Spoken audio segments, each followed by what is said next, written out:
17 ऊंट और 3 बेटे। बहुत समय पहले रेगिस्तान के आसपास के एक सुनसान गांव में एक बूढ़ा आदमी अपने 3 बेटों के साथ रहता था। उसके पास 17 ऊंट थे और वे उसकी आय का मुख्य स्रोत थे।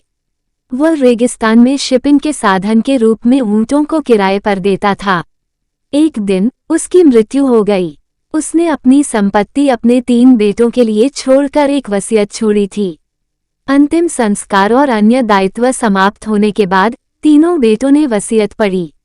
जबकि उनके पिता ने अपनी सारी संपत्ति 3 बराबर भागों में विभाजित कर दी थी, उन्होंने 17 ऊंटों को एक अलग तरीके से विभाजित किया था।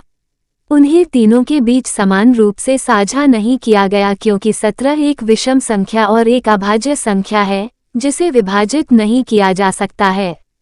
बूढ़े व्यक्ति ने कहा था कि सबसे बड़े बेटे को 17 ऊंटों में से आधे मिलेंगे, बीच वाले को 17 ऊंटों में से 1/3 मिलेगा और सबसे छोटे बेटे को ऊंटों का उसका हिस्सा 1/9 हिस्सा मिलेगा।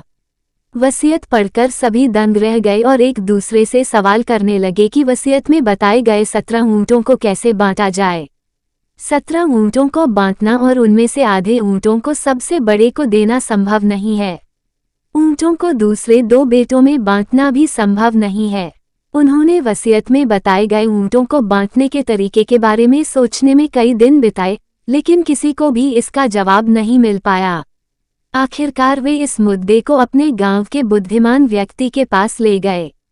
बुद्धिमान व्यक्ति ने समस्या सुनी और तुरंत इसका समाधान ढूंढ निकाला।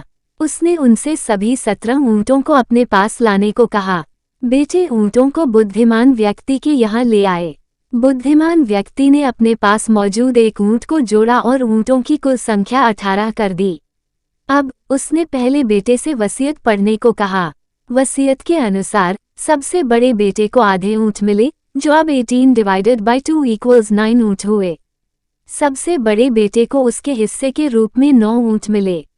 शेष ऊंट 9 थे। बुद्धिमान व्यक्ति ने दूसरे बेटे से वसीयत पढ़ने को कहा। उसे कुल ऊंटों का 1/3 हिस्सा दिया गया। यह 18 डिवाइडेड बाय 3 = 6 ऊंट हुआ। दूसरे बेटे को उसके हिस्से में 6 ऊंट मिले। बड़े बेटों द्वारा साझा किए गए ऊंटों की कुल संख्या 9 + 6 = 15 ऊंट। तीसरे बेटे ने ऊंटों का अपना हिस्सा पढ़ा।